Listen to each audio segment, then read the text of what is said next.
একটু এদিক ওদিক হলেই আজকেও এই একবিংশ শতাব্দীতেও মেয়েদের ঘর, স্বপ্ন, বিশ্বাস সব কি তাসের ঘরের মতন ভেঙে পড়ে? আশাপূর্ণা দেবীর গল্প তাসের ঘর। আশা করছি বন্ধুদের ভালো লাগবে। কথাটা তুলিল তরঙ্গিনী সকালবেলা কুটিতে বসিয়া। মমতা জ্বলন্ত উনানে হাঁড়ি চাপাইয়া ছুটিয়া আসিয়া কহিল, চাল ধোয়ার গামলাটা নিয়ে কুটতে বসেছ ঠাকুরজি, দাও দিকে চট করে।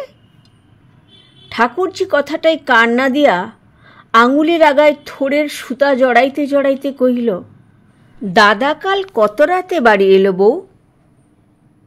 মমতা থমকিয়া কহিল, কই, কাল তো আসেননি ভাই।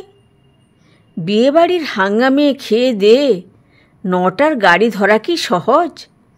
ভোরের দিকে একটা ট্রেন আছে বলছিলেন, তাতেই বোধ হয়। তরঙ্গিনী চোখে মুখে বিস্ময় ফুটাইয়া বলিল, দাদা আসেননি কাল?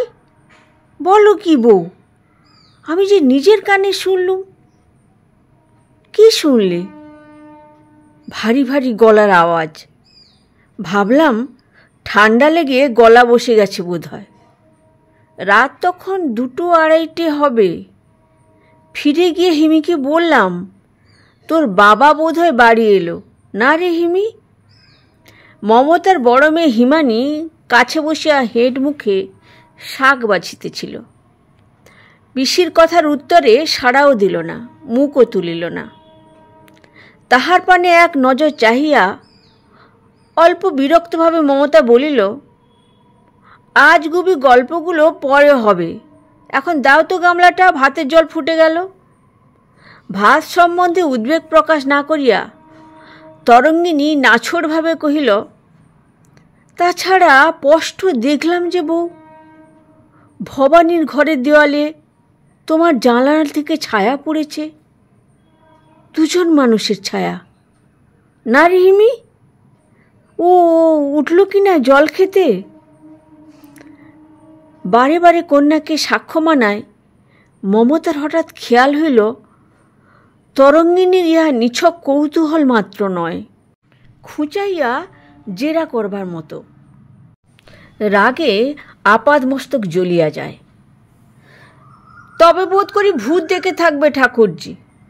দেখো রাম নামের মাদুলিটা হারিও না যেন, বলিয়া কঠিন মুখে রুষ্ট হাসি হাসিয়া গামলাখানা উঠাইয়া লইয়া গেল। তখনকার মতো কথাটা ওইখানেই চাপা পড়িল। সন্দেহ ভঞ্জন করিয়া গেলে হয়তো গোল মিটিয়া যাইত, কিন্তু কথাটা 5 কান করিবার ইচ্ছা মমতার ছিল না। তরঙ্গিনীকে বলা আর দৈনিক আনন্দবাজারে ছাপাইয়া দেওয়ার মধ্যে বড় বিশেষ প্রভেদ নেই। সময়ই বা কোথা? সে যদি ওর 8টায় ভাত খায়, হিমুর স্কুলের বাস 8:30টায়, তাহার পর পরে পরে চলিতে থাকে, 10:30টা পর্যন্ত নিঃশ্বাস ফেলিবার অবকাশ থাকে না। স্কুলের ছেলে কয়টাকে চালান করিয়া দিয়া তবে ছুটি। তখন 2 দণ্ড পা মেলিয়া বসিয়া চা খাওয়া, জল খাওয়া, গল্প গাছা করা চলিতে পারে। প্রায় 9টার সময় তরঙ্গিনীর দাদা সুধাংশু আসিয়া পৌঁছিল। পকেট হইতে 1 তাড়া প্রীতি উপহার বাহির করিয়া ভগ্নির দিকে ছুড়িয়া দিয়া কহিল, তরু দে তো একটু তেল, নিয়ে নি। খাওয়া আর হচ্ছে না, যাক দরকারও নেই। যা সাংঘাতিক রাত হলো কাল, বাস ভদ্রলোকে যায় রেলের রাস্তায় নিমন্ত্রণে, রাম বলো। কই গামছা? আধ মিনিটে স্নান সারিয়া উপরে উঠেই হাঁক পাড়িল, আমার কাপড় কোথা গেল? খোকা বলতো আমার কাপড় কই? মমতা রান্নাঘর হইতে মুখ বাড়াইয়া বলিল, খোকন বলতো, আলনাতিদি তো আছে, সরু মুগাপার ধুতিখানা। যা ব্যস্তবাগিস মানুষ, দেখতে পেলে হয়। লোভ হইল এই ছুতায় উঠিয়া গেলে হয় একবার। প্রায় 18-19 ঘণ্টা দেখা হয় নাই। বিরহ লাগে বই কি, কিন্তু লজ্জা করে। অল্প বয়সের চাইতে এখন বেশি বয়সের লজ্জায় বাধা আরও দুর্লঙ্ঘ। সুধাংশু অবশ্য ততক্ষণে আর একখানা কাপড় সংগ্রহ করিয়া নামিয়া আসিয়াছে। অতঃপর আর 8 মিনিট ভাতের থালার সামনে একবার বসিয়া ঊর্ধ্বশ্বাসে দৌড়। কিন্তু বিধাতা পুরুষ ব্যক্তিটি রসিক। এই শান্তিপূর্ণ নিরীহ সংসারটির স্বচ্ছন্দ জীবনযাত্রার উপর কটাক্ষপাত করিয়া তাহার সহসা বোধ করি রহস্য প্রবৃত্তি জাগিয়া উঠিল। মমতার ছোট বোনের ভাসুরপো নিমাই ম্লান মুখে আসিয়া কহিল, বড় মাসিমা, মা বললেন আপনাকে এক্ষুনি একবার যেতে, খুড়িমার বড্ড কষ্ট হচ্ছে। মমতা হাতের কাজ ফেলিয়া ছুটি আসিয়া কহিল, তাই নাকি? কখন থেকে রে নিমাই? খুব বুঝি কষ্ট হচ্ছে? বোধ হয়। মা পাঠিয়ে দিলেন আপনাকে নিয়ে যেতে। মমতার ছোট বোন সবিতার শ্বশুরবাড়ি এ বাড়ি হইতে অধিক দূর নয়। তাহার বড় যা ভীরু স্বভাবের লোক। আগেই বলা ছিল সবিতার প্রসবকালে মমতাকে লইয়া যাইবেন। ভিজা হাত গামছায় মুছিতে মুছিতে মমতা বলিল, তাহলে একখানা রিক্সা ডাক না বাবা। ছোট কাকা গাড়ি নিয়ে এসেছেন জি, আপনাকে নিয়ে গিয়ে ডাক্তার বাড়ি যাবেন, নিন তাড়াতাড়ি। মমতা তরঙ্গিনীকে ডাকিয়া কহিল, তাহলে তুমি একবার এদিকে এসো ঠাকুরজি, সবই হয়ে গেছে, মোটা চালের ভাতটা হবে শুধু, আর চচ্চড়ি চড়ানো রইল, নামিও। মা বোধহয় আন্নিকে বসেছেন, বলো ব্যাপারটা, কখন ফিরতে পারি বলা যায় না, ভালোই ভালো যাতে হয় তাই বলি। কই রে নিমাই, চল বাবা। দুগ্গা দুগ্গা। তরঙ্গিনী ভাতৃবধূর গমনপথের পানে তীব্র দৃষ্টি হানিয়া অস্ফুট সুরে মন্তব্য করিল, ঢলানি। অথচ কয়েক ঘণ্টা পূর্বে তরঙ্গিনী এমন উক্তি মুখে আনিবার কথা স্বপ্নেও ভাবিতে পারিত না। বিজলি ছেলের দুধের বাটি লইতে আসিয়া রান্নাঘরে তরঙ্গিনীকে দেখিয়া জিজ্ঞাসা করিল, বর্দি কোথা গেলেন ঠাকুরজি?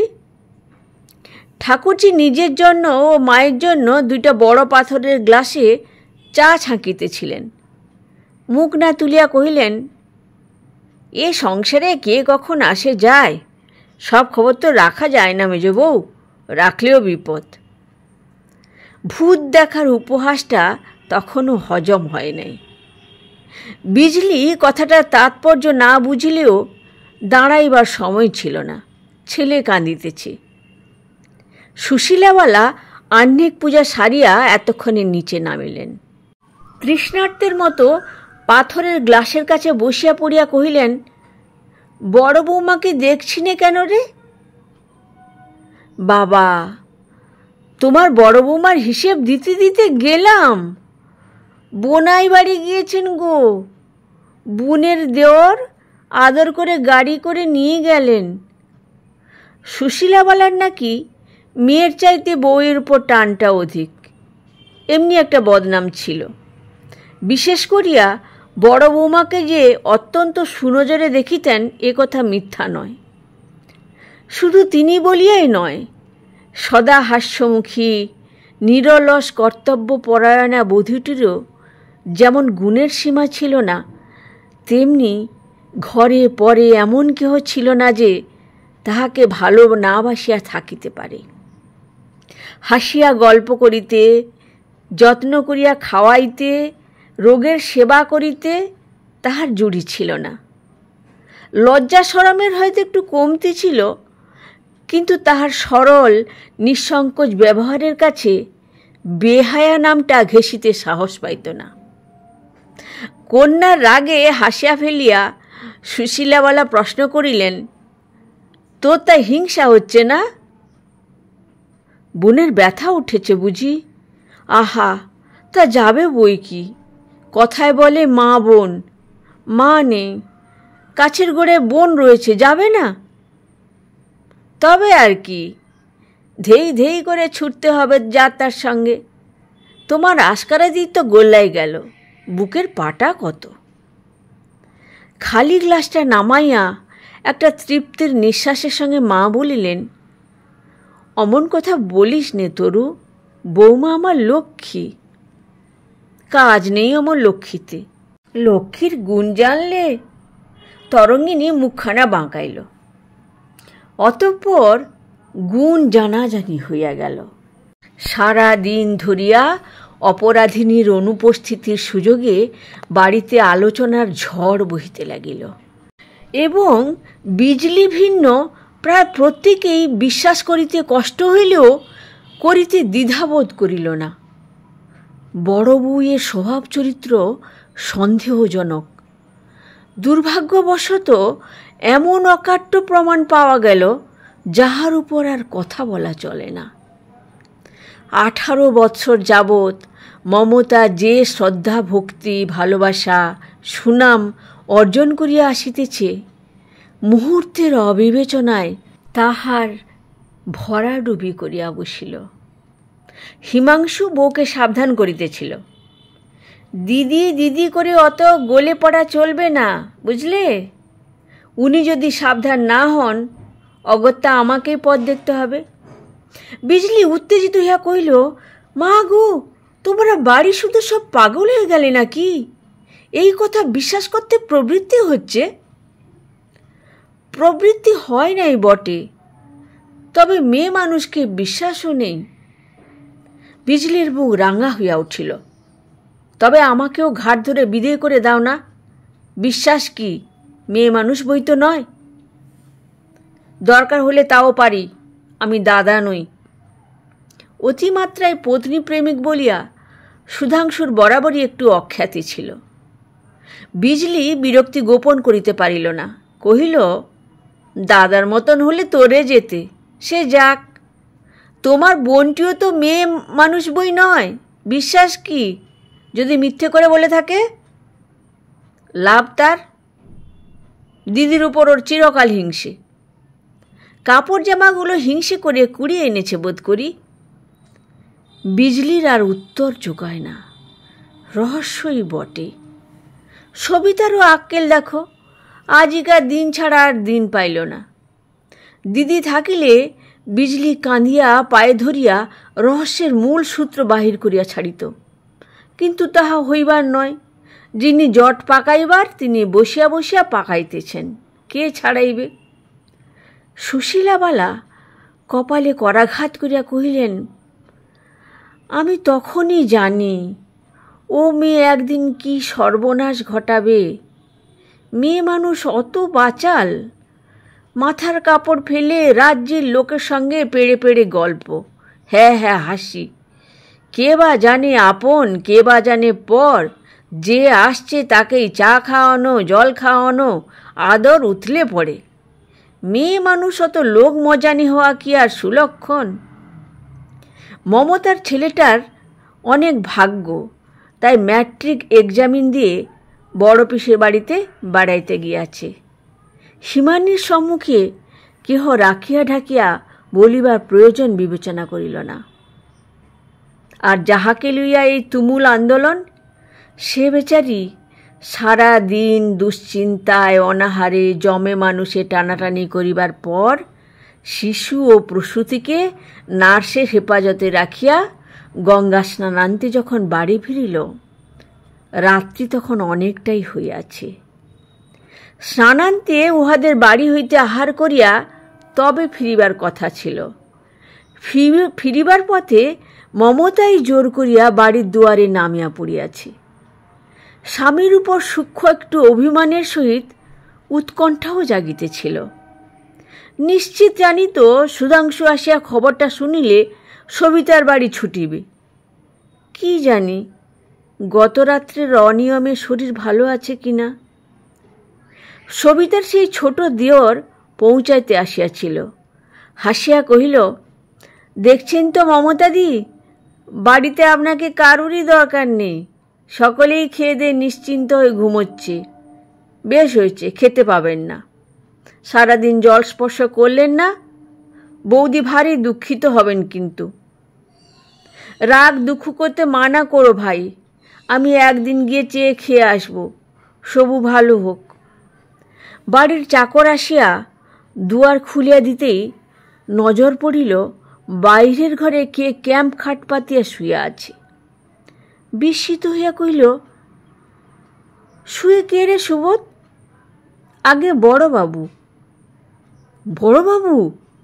সে কি, নিচে কেন রে? কেন তা সুবোধও জানে না, বিছানা নামাইয়া আনার হুকুম তামিল করিয়াছে মাত্র। বুদ্ধি খাটিয়া কহিল, আপনি আসবেন বলে বোধ হয়। মর মুখ পোড়া। মৃদু হাসিয়া ভিজা কাপড়খানা চাকর হাতে দিয়া মমতা ঘরে ঢুকিল। অন্ধকারে আন্দাজি সাহিত্য ব্যক্তির পিঠে হাত রাখিয়া বলিল, আশা ছেড়ে দিয়ে বসে আছো তাই না? সেই জোগাড়ি হয়ে উঠেছিল আর কি, আসতে দেবে না কিছুতে। আমার তো আবার জানোই, রাত্রিরে বুড়োটিকে ছেড়ে থাকতে পারিনি, লোকের ঠাট্টা তামাশায় কান না দিয়ে চলে এলাম। সুধাংশু পিঠটা সরাইয়া লইল মাত্র, কথা কহিল না। মমতা ঈষৎ ঝুঁকিয়া পড়িয়া কহিল, বুড়ো বয়সে অভিমান তো কম নয়। হয়েছে, ওঠো। একবার গেলে না ও বাড়ি, কি কষ্টই পেলে ছবিটা। হলেন তো এক মেয়ের ঢিপি, ভোগান্তির এক শেষ। এত কথার একটু উত্তর না পাইয়া বিস্মিত মমতা বিছানার এক প্রান্তে বসিয়া স্বামীর হাতখানা কোলের উপর টানিয়া লইয়া সস্নেহ স্বরে বলিল, কি হয়েছে গো, শরীর ভালো নেই? বিরক্ত করো না, বাড়ির ভিতর যাও। হাত ছাড়াইয়া পিছন ফিরিয়া শুইল সুধাংশু। মমতা আহত হইয়া উঠিয়া দাঁড়াইল। এত রাগের কারণ কি? আপনার লোকের বিপদে আপদে মানুষ যাইতে পাইবে না নাকি?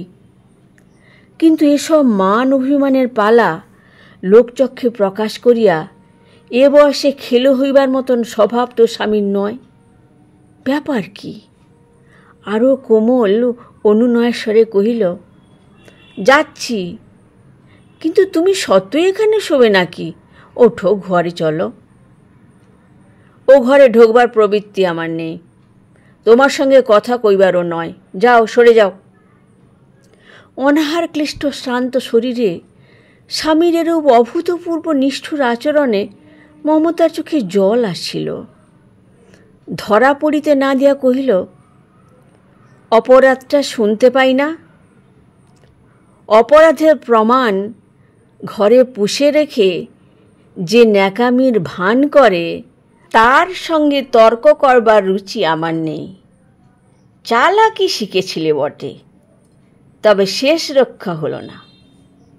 মমতার এতক্ষণে মনে হইল তরঙ্গিনীর সকালবেলার জিরার সহিত ইহার সংযোগ থাকিতেও পারে, কিন্তু ছি ছি।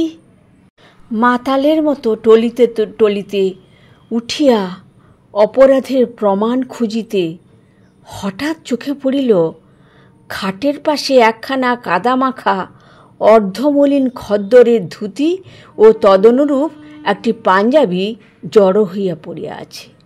ব্যাতাড়িত পশুর মতো পুলিশে তাড়া খাইয়া যে ছেলেটা গত রাত্রে কয়েক ঘণ্টার জন্য এ ঘরে আশ্রয় লইয়াছিল, সে যে নিজেকে নিরাপদ করিতে এক ফাঁকে পরিচ্ছদগুলা বদলাইয়া লইয়াছিল, সেই খবরটাই মমতার জানা ছিল না। হয়তো যখন বাহির করিয়া দিবার আগে কেহ জাগিয়া আছে কিনা দেখিতে গিয়াছিল, সেই সময় করিয়াছে। স্তব্ধ অনড় মমতার কেমন করিয়া যে বসিয়া বসিয়া রাত্রি কাটিয়া গেল সে কেবল তিনিই জানিলেন, যিনি অলক্ষ্যে বসিয়া সকলের সুখ দুঃখের হিসাব কষেন। রুদ্ধশ্বাস বিজলি শুনিতে শুনিতে চমকিয়া বলিল, বলো কি দিদি, তোমার মামা তো ভাই বোমার মামলার সেই নিখিলেশ জেল ভেঙে পালিয়ে এসেছে? হ্যাঁ। বিজলি বড়জাকে দুই হাতে জড়াইয়া ধরিয়া কাঁদিয়া উঠিল। কেন তুমি চুপ করে থাকবে দিদি? কেন সবাইকে বলবে না বুঝিয়ে? শুধু শুধু নিজেকে শাস্তি দেবে? মমতা শুষ্ক হাসিয়া আসিল। সে কাল হলে বলতাম মেজ বউ, আজ আর হয় না। কেন হয় না দিদি? ধর্ম কি নেই? এই অবিচারটা স্বচ্ছন্দে চলে যাবে? তবে চল, তোকে উকিল খাড়া করে করজোড়ে ন্যায় বিচারের প্রার্থনা করি গে। এত দুঃখেও ঠাট্টা তামাশা আসে দিদি? ধন্যী বটে, ভূতেই পেয়েছে তোমায়। বিনা প্রতিবাদে এই মিথ্যেটা মেনে নেওয়াই কি বুদ্ধির কাজ হলো? কোনটা সত্যি কোনটা মিথ্যে বুদ্ধি দিয়ে বিচার করা সবসময় সহজ নয় মেজ বউ। এতদিন যাকে পরম সত্য বলে জেনে এসেছি, দেখছি কি মিথ্যে সেটাই। আজ যদি মিথ্যেটাই সত্যি হয়ে দাঁড়ায়, ক্ষতি কি? ক্ষতি তোমার মুন্ডু। হিমুর মা তুমি, বিনিদোষে এই অপমানটা সইবে? অপমান যা হয় তার ফেরে না বিজলি। কি বোঝাবো ওদের? যদি বলে বিপদে পড়ে একটা গল্প রচনা করে এসেছি, সে অপমান সইবে না। বিজলি বোকা, বিজলি অবুঝ, চোখের জল তাহার সস্তা। বলে তাই কি হয়? কিন্তু হইবে না কেন? 18 বছর ঘর করার পর মমতা সম্বন্ধে যাহাদের একথা বিশ্বাস করিতে বাঁধে নাই, ওটুকু তাদের কাছে খুব বেশি কি? যে হতভাগা ছেলেটা 2 দণ্ড আশ্রয় লইতে আসিয়া তাহার চিরদিনের আশ্রয় ভাঙিয়া দিয়া গেল, বিজলির মতো মমতা তাহার উপর রাগ করিতে পারে না। যে ভঙ্গুর ঘরখানা নিয়মিত একটি ফুৎকারে ধুলিগুড়ি হইয়া গিয়াছে, তাহার উপর মমতার আর মমতা নাই। যাইবার বেলায় সুধাংশু বলিয়াছিল, এরকমভাবে চলে গেলে আমাদের মান সম্ভ্রম কোথায় থাকবে বুঝতে পারছ? মমতা উত্তর করিয়াছিল, পারছি, কিন্তু ও জিনিসটা যে শুধু তোমাদের একলারই নেই, সেটাও ভুলতে পারছি না। মেয়ের বিয়ে দেওয়া দায় হবে তা জানো? হয়তো হবে, কিন্তু আমার নয়। এ সংসারের উপর আমার আর কোনো দায় নেই। মানুষের মন কঠিন হইলেও দুর্বল বই কি। সুধাংশুর চোখে জল আসিতে চায় কেন? কোথায় যাবে ঠিক করেছ মমতা? মমতা তাকায় নাই, মুখ ফিরাইয়া বলিয়াছিল, ঠিক কিছুই করিনি। এত বড় পৃথিবীটায় একটা মেয়ে মানুষের ঠাঁই হয় কি না, সেটাই এবার দেখব ভাবছি।